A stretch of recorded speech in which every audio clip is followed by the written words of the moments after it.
राधे राधे दोस्तों, हरे कृष्णा। कैसे हो आप सब? उम्मीद करती हूँ अच्छे होगे, खुश होगे और बिल्कुल मज़े में होगे।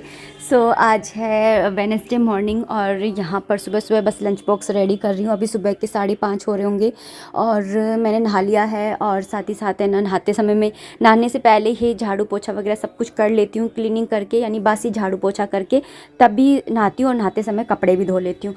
तो कपड़े वगैरह जो है वो भी मैं ना सुखा करके, अभी सुखा करके नहीं आई हूँ। सुखा करके मैं ये सब्ज़ी एक बार छोंक दूँ, फिर उसके बाद में जाऊँगी। तो यहाँ पर बस मैं आलू काट ले रही हूँ, क्योंकि मैंने रात को ही है ना गोभी को कट करके रख लिया था। और रात को ही सोच के रख लिया था कि मैं सुबह क्या बनाऊँगी। तो ये काम, सोचने का काम तो मैं रात को ही कर लेती हूँ। और कुछ छोटी मोटी तैयारी करनी होती है तो वो भी मैं ना रात के टाइम में ही कर लेती हूँ। तो यहाँ पर बस है ना, मैंने आलूओं को कट कर लिया है। तो यहाँ पर मैंने है ना आलू को कट कर लिया और धो लिया है। और साथ ही साथ है ना, मैं चक्कुओं को भी है ना धोती हुई चलती हूँ, क्योंकि बारर में चक्कुओं का बड़ा काम आता है। जैसे मिर्ची काटनी है, टमाटर काटने, अगर सिंक में पटक दो ना तो फिर इनको धोते डोलो ढूंढो अलग सिंक में, फिर उसके बाद में अगर बर्तनों में इधर उधर हो जाए तो फिर उसके बाद में ना इनको धो अलग। तो इसलिए मैं थोड़े से जब तक काम करती हूँ किचन में, तब तक तो मैं ना पानी से थोड़ा सा ऐसे धो करके रखती रहती हूँ। तो यहाँ पर मैंने आलूओं को भी धो लिया था, और मतलब धो करके ही कट किया है। फिर उसके बाद में, और फिर कट करने के बाद में भी मैंने इनको धो लिया है। और यहाँ पर बस जल्दी जल्दी से मैंने आलू गोभी की सब्ज़ी जो है उसको भी मैंने यहाँ पर छोंक दिया है। मसालों के नाम पर मैंने सिंपल से मसाले रखे हैं, ज़्यादा मसाले मैं गोभी की सब्ज़ी में नहीं डालती हूँ, क्योंकि कुछ सब्जियाँ ऐसी होती हैं जिनका खुद का फ्लेवर ही इतना अच्छा होता है, जैसे कि भिंडी है, गोभी है। तो जो सब्जियाँ खाने में अच्छी नहीं होती हैं, जैसे ना मतलब जैसे हर्षित को लौकी पसंद नहीं है, टिंडे पसंद नहीं है, तो इन सब्जियों में मैं ना थोड़ा मसालों में कुछ हेर फेर करती हूँ, ताकि है ना इनका खुद का, इन सब्जियों का खुद का जो टेस्ट होता है वो हाइड हो जाए। तो इसलिए उसमें करना पड़ता है। लेकिन जो सब्जियां हैं ना खुद ही इतनी अच्छी होती हैं और हर्षित खा लेता है, तो उनमें मैं कुछ भी हेर फेर ना नहीं करती हूँ। तो यहाँ उनमें तो मैं सिंपल से मसाले ही रखती हूँ। और वैसे भी सुबह का खाना है तो हमारे लड्डू गोपाल जी को भी भोग लगता है, तो सुबह के खाने में तो मैं वैसे भी है ना कुछ भी है ना वो काम नहीं करती हूँ, प्याज व्याज का। और ना ही कुछ ऐसे मसाले वगैरह इधर उधर के डालती हूँ, क्योंकि मसालों में भी है ना प्याज वगैरह डला हुआ होता है ना, इसलिए। वैसे तो मैं देख करके यूज़ करती हूँ जिसमें प्याज ना हो। और यहाँ पे मैं आपको दिखा रही थी कि हरी मिर्ची जो है मैं डालना भूल गई थी, तो मैंने लंबी ही कट करके और ऐसे ही डाल दिया। यहाँ पे अब मैं टमाटर को भी कट करके है ना, और जो कढ़ाई है उसके ऊपर ही रख दूँगी, जिससे कि है ना थोड़े से ये सॉफ्ट से हो जाएंगे, मतलब गर्म से हो जाएंगे, फ्रिज में से निकाले ना, इसलिए। तो यहाँ पर ही मैंने ऐसे रख दिया और स्लैब को साफ़ करती हुई चलती हूँ, क्योंकि मुझसे है ना भरी भरी स्लैब या गंदी स्लैब होती है ना, तो मुझसे काम नहीं होता है। यहाँ पर मैंने ना बैंगल्स पहन लिए, वही मैं आपको दिखा रही थी। रात के टाइम में मैं इनको उतार देती हूँ, क्योंकि मेरे हाथों में ना लगते हैं, ये गर्मियाँ आ गई है ना, तो ये सीप की हैं, तो ये ना इससे लगती हैं। तो मैंने यहाँ पर पहन लिया था, मैं किसी काम से अंदर गई थी तो अंदर रखी हुई थी, तो मैंने इनको पहन लिया है। और यहाँ पर ना पराठे भी है ना सिक गए। सब्जी को मैंने दूसरी वाली गैस पे कर दिया था, अभी उसमें थोड़ा सा कच्चापन था, तो मैं यहाँ पर ना पानी के छींटे दे करके और फिर उसको थोड़ा सा और पका रही हूँ, क्योंकि उसमें थोड़ा सा कच्चापन है। और क्योंकि अब मैं कम तेल के अंदर बनाती हूँ ना, तो फिर पानी के छींटे मुझे लगाने ही पड़ते हैं। हर्षित चला गया था स्कूल, उसके बाद में मैं यहाँ पर आरती कर ले रही हूँ। शाम हो चुकी है दोस्तों, और सुबह मैंने ऐसे सूट डाला हुआ था, अभी मैंने साड़ी पहन ली है। एक्चुअली मैंने आपको बताया था ना कि होली पर किसी की डेथ हो गई है, तो आज है ना उनकी तेरही है। तो फिर ना घर में कोई गेस्ट वगैरह आए, तो वैसे तो ऊपर तो कोई आता नहीं है, लेकिन फिर भी है ना नीचे कोई आए और मुझे उनके पैर वैर छूने के लिए जाना पड़ा सडनली, तो कपड़े चेंज करो तो टाइम लगता है। तो मैंने इनको एक्चुअली कह रखा है कि ना कोई भी ऐसा मेहमान आए जिनके मुझे पैर छूने हैं या नीचे आना है, तो आप है ना मुझे फ़ोन कर दिया करो। तो फिर ना इन्होंने बोला ठीक है। तो फिर इन्होंने तो मुझे बोला था कि रहने दे है ना सूट ही ठीक है, कोई आएगा जब बदल लियो। लेकिन मैंने बोला कि नहीं है ना, बदल लेती हूँ, आप फ़ोन करोगे, फिर मैं साड़ी चेंज करने बैठूंगी तो टाइम लगता है, इससे अच्छा है कि मैं पहन लेती हूँ पहले ही। तो सुबह तो मुझे पता नहीं था, लेकिन मुझे बाद में पता चला कि है ना आज है ना वो तेरी, नहीं तो मैं सुबह से ही साड़ी डाल लेती। तो खैर कोई बात नहीं, मैंने अब डाल ली। पहले तो मैं हमेशा ही पहन करके रखती थी। तो अभी ना शाम हो गई है। मंदिर की लाइट तो खैर मैंने जला दी है, बाहर की नहीं जलाई है। मैंने जलाई नहीं थी, मैंने बोला कि फालतू में ज़्यादा लाइटें क्यों जलाऊं, अभी तो उजेला सही है बाहर की तरफ। तो चलो पहले ना कपड़े लेकर के आ जाते हैं बाहर से। थोड़े से कपड़े हैं, 2-4 वो।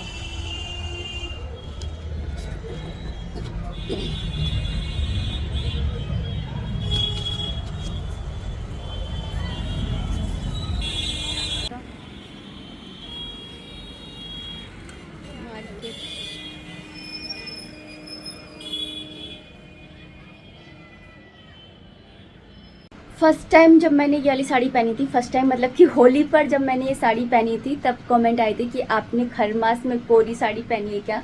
कोरी साड़ी तो पहनते नहीं है खरमास में। तो जब ये मैंने होली पर पहनी थी, तो ये फर्स्ट टाइम नहीं पहनी थी, सेकंड टाइम पहनी थी।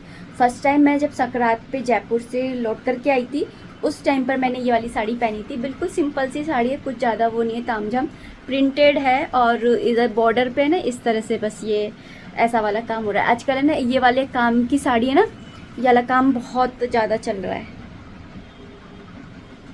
तो ऐसी साड़ी एक और है जो मैं लेकर के आई थी, 2 साड़ियाँ एक मतलब इसी वाले काम की हो गई है। तो यही था, और अभी हो चुके हैं शाम के 6 बज चुके हैं। तो बस अभी मैं करूँगी, पहले तो मैं करूँगी गीता का पाठ करूँगी, फिर उसके बाद में आरती, आरती के बाद में जाप, फिर जाप करने के बाद में आप लोगों से मिलूँगी। अभी जस्ट कमेंट्स देख रही थी, और सबसे पहले तो आपका ना बहुत बहुत तहे दिल से शुक्रिया। आप लोगों को मेरे थॉट्स, मेरी बातें पसंद आती हैं, तो इसके लिए बहुत बहुत बहुत ज़्यादा शुक्रिया। और दूसरी बात कि कमेंट ले लेती हूँ, नहीं तो बहुत लंबा हो जाएगा, क्योंकि मैं समझाती थोड़ा डिटेल में हूँ ना, तो जिससे आप लोगों को समझ में आए बात मैं क्या कहना चाहती हूँ। तो कमेंट है कि है ना पीरियड्स में उनको बड़ी दिक्कत होती है, जब है ना मतलब उनके पूजा करने की बड़ी दिक्कत हो जाती है, तो क्या करना चाहिए, मैं क्या करती हूँ, कितने दिन बाद पूजा कर लेती हूँ, और किस तरह से पीरियड्स में मैं इनकी सेवा करती हूँ भगवान जी की। तो देखिए दोस्तों कि है ना जो गुरुवार की कथा है, उसके अंदर ये लिखा हुआ है साफ साफ कि इंद्र को श्राप मिला था, जिसकी वजह से उसके श्राप के 4 भाग किए गए, जिसके अंदर पहला पृथ्वी को, दूसरा जल को, तीसरा वृक्षों को, और चौथा स्त्रियों को दिया गया। तो स्त्रियों को दिया गया, तो सब अपने अपने भाग को भोग रहे हैं, तो हमें भी अपने भाग को भोगना है। तो और उसके साथ ही उसमें ये भी लिखा है कि औरतें जो होती हैं वो 3 दिन तक अपवित्र रहती हैं, मतलब कि पहले दिन चांडालिनी के समान, दूसरे दिन ब्रह्मघातिनी के समान, तीसरे दिन धोबिन के समान रह करके चौथे दिन वो शुद्ध हो जाती हैं। यानी कि 3 दिन तक तो हमें किसी भी हालत में पूजा नहीं करनी है, निषेध है, ये हमारे वेदों में, हमारे शास्त्रों में ये लिखा हुआ है। फिर चौथा दिन से हम शुद्ध हो जाते हैं। अब बात आती है, ये तो हो गई वेदों की बात, अब बात आती है कि क्या हम चौथे दिन से पूजा सेवा कर सकते हैं, क्योंकि कुछ औरतें ऐसा बोलती हैं कि 7 दिन तक हमें भगवान की सेवा नहीं करनी चाहिए। अब मैं आपको एक बात बताती हूँ कि हर लेडीज़ का अपना अपना एक सर्कल होता है। जैसे कुछ लेडीज़ होती हैं जो 1.5 दिन होती हैं, कुछ 2 दिन होती हैं, कुछ 4 दिन होती हैं, कोई 5 दिन, कोई 7 दिन, है ना, सबका अपना अपना सर्कल होता है। अब मैं अपना उदाहरण ले लेती हूँ, जैसे मैं 1.5 दिन होती हूँ, 1.5 से 2 दिन के लिए होती हूँ, तो 2 दिन के बाद में मैं एकदम शुद्ध हो जाती हूँ, मतलब तीसरे दिन मुझे कुछ प्रॉब्लम नहीं रहती है। लेकिन 3 दिन तक तो हमें रुकना ही है, तो तीसरे दिन मैं सिर धो लेती हूँ, तीसरे दिन मैं नहीं होती हूँ, तीसरे दिन मैं सिर धो लेती हूँ, फिर चौथे दिन से मैं पूजा करने लग जाती हूँ। मैं 7वें दिन का वेट नहीं करती हूँ, है ना। और जैसे अगर आपका जैसे 5 दिन का है या 6 दिन का या 4 दिन का है, तो आप 4 दिन वेट करिए, फिर चौथे दिन के बाद में 5वें दिन आप सिर धो करके और पूजा करने लग जाइए। तो मैं भी क्या करती हूँ, 3 दिन रुकती हूँ, फिर चौथे दिन सिर धोकर, तीसरे दिन सिर धोती हूँ, फिर चौथे दिन भी सिर धो करके 2 दिन लगातार सिर धो करके और पूजा करने लग जाती हूँ। चौथे दिन मैं ये देखती हूँ कि कोई गुरुवार या शनिवार या बड़ी तिथियाँ तो नहीं है, अमावस, पूर्णिमा या एकादशी, ऐसी कोई तिथियाँ तो नहीं है, तो ये देख करके और मैं फिर पूजा सेवा करने लग जाती हूँ। देखिए सबका अपना अपना सर्कल होता है। अब आप ये मत बोलिएगा कि 7 दिन तो रुकना ही पड़ता है। हर मतलब जैसे जो लड़कियां अभी नई होने लगी हैं वो 7-7, 8-8 दिन तक होती हैं, क्योंकि उनका नया स्टार्ट हुआ है। जब एज बढ़ती है तो सर्कल घटने लगता है, फिर 6 दिन होने लग जाती हैं लेडीज़, है ना। फिर उसके बाद में सर्कल और छोटा हो जाता है, 5 दिन होने लग जाती हैं, फिर सर्कल और छोटा हो जाता है, 3 दिन होने लग जाती है, फिर सर्कल और छोटा हो जाता है 1.5 दिन का, फिर सर्कल और छोटा हो जाता है, और एक दिन ऐसा होता है कि वो सर्कल ख़त्म हो जाता है। अब इसका मतलब ये तो नहीं है कि हर महीने में 18 तारीख को होती थी, तो अब जब आपका सर्कल ख़त्म हो जाएगा तो तब भी आप पूजा करना बंद करेंगे 7 दिन, नहीं ना। तो मतलब 18 तारीख को अब मैं होती थी तो अब मैं 7 दिन तक पूजा नहीं करूँगी, ऐसा थोड़ी है। तो अब हमको भगवान कम करते जा रहे हैं, है ना, क्योंकि भगवान ने खुद है ना भागवत गीता में कहा है कि हर इंसान को 4 तरीके का जीवन जीना चाहिए। बाल अवस्था में यानी कि 24 की उम्र बांटी उन्होंने, 24 साल तक उन्हें, है ना, जो बाल्यावस्था होती है उसके अंदर उन्हें ब्रह्मचर्य का पालन करना चाहिए, ब्रह्मचर्य का जीवन जीना चाहिए। फिर अगले 24 साल जो है वो गृहस्थ जीवन जीना चाहिए। फिर उसके और 24 साल आगे के उसमें वानप्रस्थ का जीवन जीना चाहिए और फिर उसके अगले जितने भी साल हैं मतलब तो उन सालों के अंदर सन्यासी का जीवन जीना चाहिए। भागवत गीता में ये लिखा है। तो आप अपना सर्कल देखिए, उसके अकॉर्डिंग आपको करनी होती है। तो ये तो बात हो गई कि आपको कैसे पूजा करनी है। अब दूसरी बात, एक और बात बताती हूँ कि घृणा नहीं है, घृणा वाली बात नहीं है। देखिए, जब आप अगर कुंती की शिक्षाएं नाम से एक किताब है, अगर आप वो किताब पढ़ोगे तो आपको पता चलेगा कि जब द्रौपदी जी का चीरहरण हो रहा था उस समय वो रसवल्ला से हो रखी थी। तो भगवान आए, उनकी रक्षा करी, चीर को बढ़ा दिया।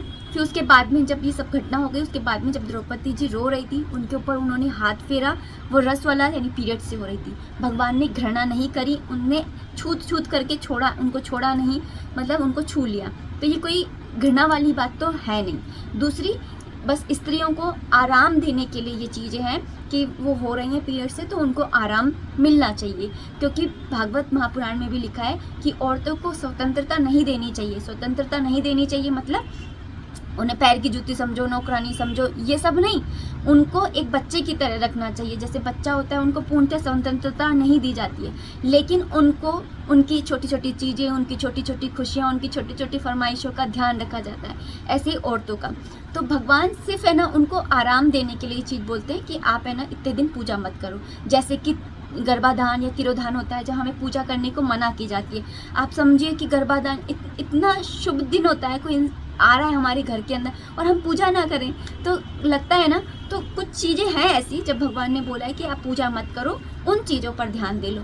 तो ऐसे ही है ना, हर चीज़ का मतलब एक वो होता है। जैसे सन्यासी के लिए है ना शादी करना गलत माना गया है, लेकिन गृहस्थ जीवन में यही जो विवाह यज्ञ है वो अच्छा माना गया है ना। तो सबका अपना अपना मतलब एक एज के अकॉर्डिंग सब चीज़ें होती हैं।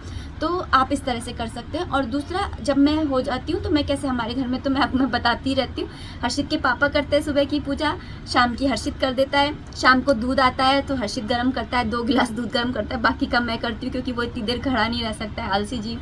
तो 2 गिलास वो गर्म कर देता है, 1 गिलास का ठंडा करके भगवान जी को रात को ही पिला दे के सुला देता है और 1 गिलास उठा करके रख देता है। फिर सुबह हर्षित के पापा उठ करके नहला करके उसका भोग लगा देते हैं, फल का भोग लगा देते हैं, कुछ ना कुछ है ना ला करके रखते हैं इनके लिए। या फिर मैं ही, मुझे पता होता है मेरा पीरियड्स आने वाले हैं तो मैं कुछ लड्डू वड्डू बना करके रखती हूँ। तो फिर हमें ना उन चीज़ों का भोग लगा देते हैं। इस तरह से हम भोग करते हैं, हम इस तरह से करते हैं। और ना बाकी ना, अगर आप ऐसा, आपके घर में कोई इतना भी नहीं करता है तो आप मानसिक रूप से भोग लगाइए। आपने वो वाली कथा तो सुनी होगी जिसके अंदर है ना एक ब्राह्मण होता है, गरीब ब्राह्मण, और उसको भगवान की सेवा करनी होती है। लेकिन है ना इतनी सारी कथाएं हैं जो हमें बताती हैं कि हमें किस तरह से जीवन जीना है। मैं अगर बताने बैठूंगी ना तो बहुत लंबा वीडियो हो जाएगा और आप बोलोगे कि है ना यार ये कितना बोलती है और कितना ज्ञान बांटती है। फिर भी 2 कहानियाँ याद आ रही हैं मुझे। एक तो ये थी कि ना ब्राह्मण था जो है ना, उसको बहुत शौक था कि भगवान की पूजा करूँ अच्छे तरीके से, लेकिन उसके पास साधन नहीं थे। तो वो मानसिक रूप से पूजा करता था कि मैं सोने के कलश ले जा रहा हूँ, मानसिक रूप से सोचता था कि ना, और यमुना नदी में जल भर के ला रहा हूँ, फिर भगवान को स्नान करा रहा हूँ, उनको सुंदर सुंदर सोने के गहने पहना रहा हूँ, अच्छे अच्छे वस्त्र पहना रहा हूँ, आज मैं उनके लिए खीर बना रहा हूँ, आज मैं उनके लिए ये पकवान बना रहा हूँ। ऐसे ऐसे वो रोज करता था। एक दिन ना उसने खीर बनाई ऐसे ही सोचते सोचते, और उसने सोचा कहीं गरम तो नहीं है, सोचते सोचते कि कहीं गरम तो नहीं है। उसने पात्र में उंगली डाली, उसकी उंगली जल गई, उसकी एकदम से आंख खुली, उसने देखा तो उसकी उंगली जली हुई है। तो वहाँ बैकुंठ में बैठे भगवान कृष्ण मुस्कुरा रहे हैं। तब रुक्मणी जी पूछती हैं कि क्या हुआ प्रभु। तो फिर ये एक कथा है ये।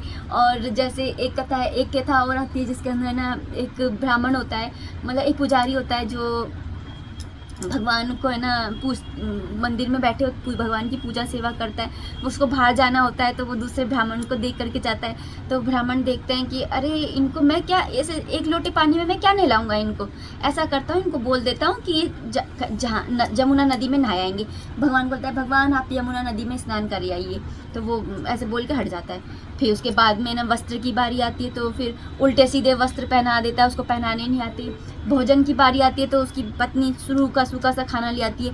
वो देख करके बोलता है प्रभु मैं आपको ये खाना खिलाऊं, ऐसा करो इसमें मोहल्ले में ना बहुत अच्छे अच्छे लोग हैं, अमीर अमीर, आपको जिसके घर में अच्छा लग रहा है उसके घर में खाना खाया। अब वो ऐसे ही करता। अब जब वो पुजारी आया तो बोला कि तुम ऐसी सेवा कर रहे थे, भगवान का इतना निरादर, और उसको पंडित को है ना बेइज्जत करके निकाल देता है। फिर सपने में फिर वो पुजारी जी सेवा करने लग जाते हैं। फिर ना सपने में भगवान जी आकर के बोलते हैं कि भाई मुझे तो वही पुजारी चाहिए, मुझे तो उसकी सेवा अच्छी लगती थी, अपनी मर्जी से ना इतने बड़े यमुना नदी में नहा करके आता था और रोज़ इतने अच्छे अच्छे पकवान खाता था, जो मन करता था, जिसके घर में जाकर के मन करता था उसके घर पे जाकर के खाता था।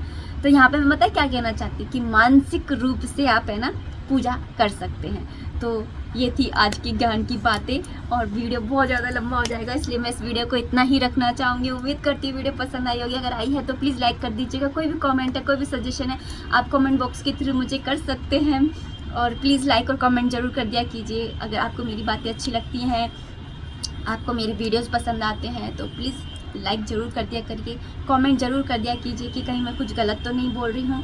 अगर मैं आपको ज्ञान दे रही हूँ तो हो सकता है मैं कुछ गलत भी बोल रही हूँ, तो अगर कुछ गलत लगे तो मुझे करेक्शन ज़रूर करिएगा। तो और वेट तो रहता ही है आपके कमेंट्स का। मिलते हैं नेक्स्ट वीडियो में, तब तक के लिए राधे राधे, हरे कृष्णा।